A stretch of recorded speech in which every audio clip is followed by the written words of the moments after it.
said at least 8 people, including Hezbollah fighters, were killed on Wednesday by Israeli airstrikes in the country's south.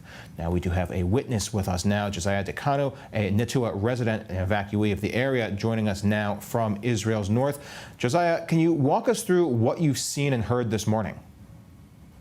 So this morning, woke up very early with artillery fire, and then that was followed by sirens. Actually, I'm in Netua, so there was no sirens here, but we're close enough that we could hear the sirens from the other towns and the explosions that were thankfully knocking those rockets out of the air. Now, but this is a frequent occurrence here. Most of the area has been evacuated. How many people like yourself are still in the area? So me and my family have been evacuated. I was evacuated. I come up here maybe half the time because I help out with the Kitat Konanut, the civil standby forces that are here, and also help out with some of the soldiers' needs, and those kind of things. There's a sparse group of people that stay here. Some of the elderly folks were evacuated early, but they came home.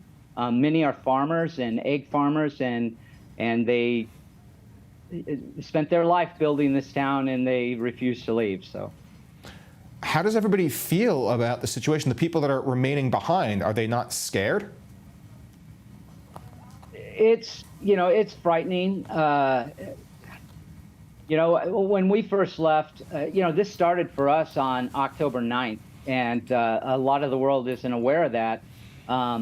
But there was rocket fire. We had the anti-tank missiles. I say that I am, about 1.5 kilometers from the border, but that's if you drive the mountain curvy road. I'm probably about 600 meters right from the border, and there was, anti-tank missile attack here. We're extremely vigilant.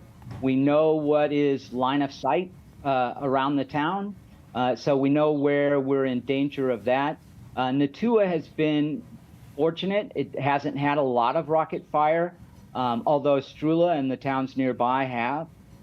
So it's frightening, but this is our home. This is my home. I worked my whole life to get here, and my sons are here, so I have a son in the Kitat Konanut.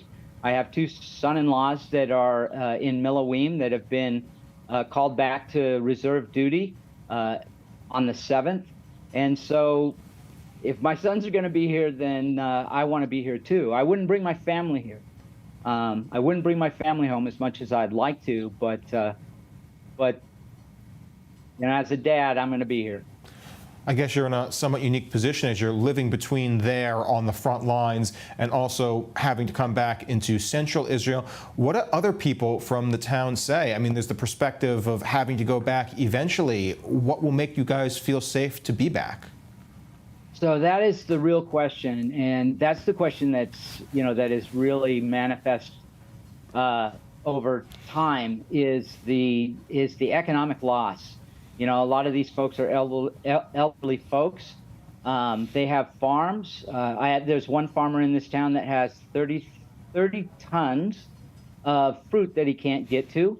I talked this morning to a goat owner that said that just even though his goats are out of line of sight, that they're not reproducing like they should be. So the impact to the folks economically, I can't even imagine what it's like in Kiryat Shimona, small business owners that have mortgages, double mortgages, and on their business, and how we will recover.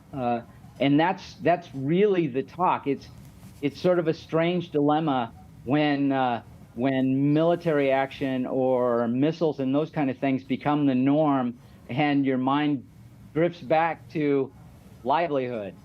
And that's really the concern here among the residents. Is the government doing anything to help, at least on that front? Sure. They have. I was listening to a woman from Goran, which is about 10 kilometers from here, and she was saying that the government did an excellent job on evacuating us, But the real concern now is 1/3 of the population that was evacuated have no intentions of coming back. You know, they've got their kids in school. When we were first evacuated, we were put in a hotel, and then we were then we rented a house for a month and a half, and then we got into a 6-month lease. And now the reality of it is, you know, with how long it's taking in Gaza, and we know this could be a much bigger operation. We're looking at signing year leases, and year turns into why come back. I attended a meeting yesterday where they're discussing how to revitalize the North, you know, businesses and those kind of things. These farmers, when their crops are ruined, you know, they're orchard farmers, they're going to have to replant. That means they're not going to have revenue from that for 5 years. And some of these folks are, you know, they're quite elderly. So, you know, the loss is far greater than, you know, what's been, you know, what we've accumulated thus far. Absolutely. It's not something that's measured in dollars or shekels. This is people's homes or livelihoods. I mean, if we're talking about 30% saying that they do not have the intention to come back, what are people like yourself, what are people in your community saying? How are you going to have a town, a village again? These are small, tight-knit communities. Everyone knows each other. Yeah, it's a major. It was a concern before the war. You know, I teach computer science up here, not in a formal school situation, but you know, it's been a concern how we're going to bring business to Natua, to this town, or to the north. And I've been in high tech for 30 years. Fortunately, I haven't been financially really strapped. I'm a writer, and so I can write anywhere. After COVID, the one nice thing about, if we could say a nice thing about COVID, was it enabled people to start working remotely.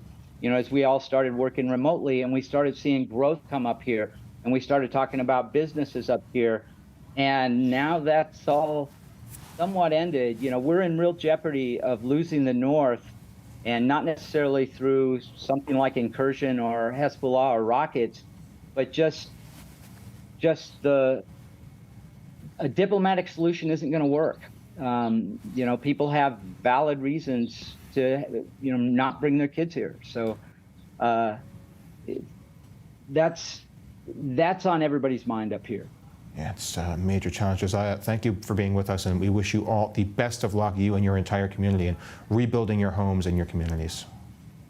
Yeah, thank you to I-24. I want to personally say that, because you guys are covering us when most of the international community doesn't even know what's going on up here. Thank you. Well, thanks for being with us.